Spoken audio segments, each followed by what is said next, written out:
Hey everybody, welcome back to Pristine Podcast. My name is Daryl, and in this video we're going to talk about 4 tips to increase the sound quality of your podcast. Tip number 1 is use the right recording software. When we first started YouTube, which was only 3 weeks ago, this was one of the first things that I underestimated because I thought, we're using a Blue Yeti microphone, it costs a decent amount, so the software shouldn't have any impact on it whatsoever. The editor and our early fans kept complaining about the sound quality, and you can check it out yourself if you watch the first 5 videos that we've released. I was using Logitech Capture because the camera I was using is a Logitech C920 webcam, so that app was able to combine that camera with the mic. For some reason, the quality of the audio came out poor. So then I started to doubt the quality of the mic. I was like, did I bash it somewhere and it stopped working properly, or has it dropped quality over the years that it's been idle? So it was quite weird. But then I switched to Audacity and the improvement in sound quality was huge. Like, the problem was completely eliminated. Let me show you how it works. Right, so everybody, Audacity everybody. I just want to give you guys a quick explanation how you can set it up. So basically, as you can see, it's a very stripped out, minimalistic app. You may call it ugly, whatever. It's free, so you can't complain. But here you can see the left and right channels, which is recording. I'll get to that in a minute. But you can see the sound waves as I'm speaking to it. Now, as far as editing goes, all you need to care about is this grayed out options over here. They are grayed out because I'm recording at it, so I'm not allowed to change anything while it's doing its thing. But I'm just gonna explain to you guys what you need to select in order to have the perfect setup. The first option, which is the MME, is selected over here. This is the audio host, which is the language that Audacity uses to communicate with your mic. And it's the language that supports the most mics out there. So it means that whichever mic you're using, you will most likely be able to communicate with it. There's another option called Windows Direct Sound, which is supposed to reduce latency, but it doesn't know as many mics, so it's your safe bet to use the MME. That's what I'm using. The second option is to select the mic. I've selected the Yeti because that's what I'm using. You should see what the name of your mic is in order to select the correct one, not the camera one or some other less quality mic. The next option is asking us to either select stereo or mono. So basically what that means is that your mic has 2 little microphones inside. It might not, but you should clarify that. The high-end mics usually do, which means that they can pick up sounds from left and right.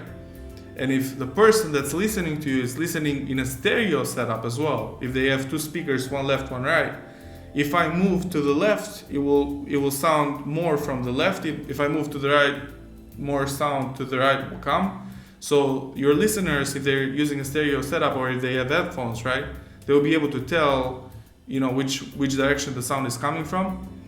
And, it gives the audio a bit more depth. That's why I'm choosing the stereo. You may use mono as well. Mono, it just means that there will be one channel and both left and right headphones or speakers will play the same sound. And then the final option is the speaker, which Audacity is going to use to show you your work, to show you what you've said to it. This is only at the end once you want to listen to it, but most likely you're not going to. What you can do after you're done is go to File, go to Export, and then export as either MP3 or WAV. Now MP3 is the compressed version. There's very little difference, I guess. If you're paying attention, you can tell that WAV is a higher quality. Like, it's uncompressed. It's exactly what the mic is picking up.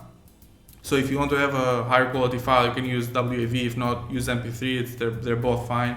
I personally use WAV, but you're sacrificing on the size of the file, which means that whenever you're editing it and exporting it, it's going to be more to upload. So whatever you end up choosing, and then once you export it, you're going to be able to listen to it afterwards. So this final option here, the speaker, it doesn't really matter because you can listen to it after you're done.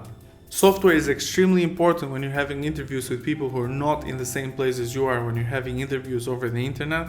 Please avoid using Skype or Zoom to record the conversations like that because the sound quality is very, very poor. And I know what you might be thinking, yes, but I've tried with my guests and so many of them are not tech savvy enough to use something else to record it locally. I've got 2 great alternatives for you. Ringer and Zencaster. These are both super user-friendly and easy to understand even for non-techie people, and they can record locally in both your place and your guest place. You can find out more in the description below. Tip number 2 is master your software. There are so many audio editing softwares out there. To find the right one for you though, you need to consider 2 things. Number 1 and most important, your skill level.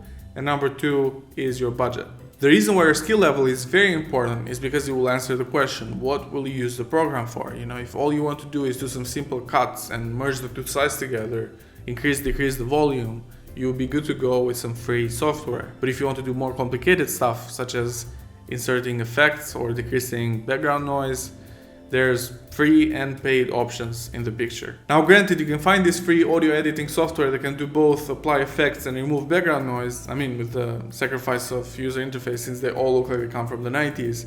But 2 are the things that are rare to find when it comes to these tools. The first one is the option to record from multiple sources, and B is to do non-destructive edits. Recording from multiple sources is very self-explanatory. If you have a guest in your house that you're interviewing, you want to use 2 mics, 1 each. If you're using only 1, you can both talk at 1 mic, but one of you is going to be further away, one of you is going to be closer, and the editor will see that there is a discrepancy in the sound volume. It's best to have 1 mic each so that you can play with the volume and with noise and all sorts of stuff when you're editing it, so that the sound quality comes out as best as it can be. Destructive versus non-destructive, on the other hand, is a bit more complicated. Now, destructive means that any sort of change that you do to your audio file, such as cutting it, applying an effect, removing a background noise, anything that you do will change the audio file itself. So if you want to undo, in case you made the mistake, you'd either need to do some sort of restoration to the audio file, or you need to undo the mistake by going back, Control Z or Command Z. Non-destructive is when the computer steps in and juggles all the effects in real time. So it's showing you in your foreground what your audio would sound like afterwards. So as you probably figured out, non-destructive is better because you can play with your audio and figure out everything that you need to do with it without stressing that you have to undo Control Z 100 times and lose all the work that you've done because you messed something up in the beginning, But all of these effects that you apply to your file are in real time, which means that they're weighing down on your computer. So then, talking about budget options that are free and open source, there's Audacity and GarageBand. Both of these are great. I would recommend Audacity because it's better, but as we talked about it earlier, it suffers from having an ugly user interface and not recording multiple sources at the same time or do non-destructive edits. Paid options include Adobe Audition, which we use, Elite 2, Acoustica. At least these are one of the few options that I know, but there's plenty more out there. If you're on the beginning stages, I'd recommend you to start simple and use a free tool such as Audacity. It has lots of tools inside of it that you can use, lots of effects, and you can start by doing simple modifications to your file.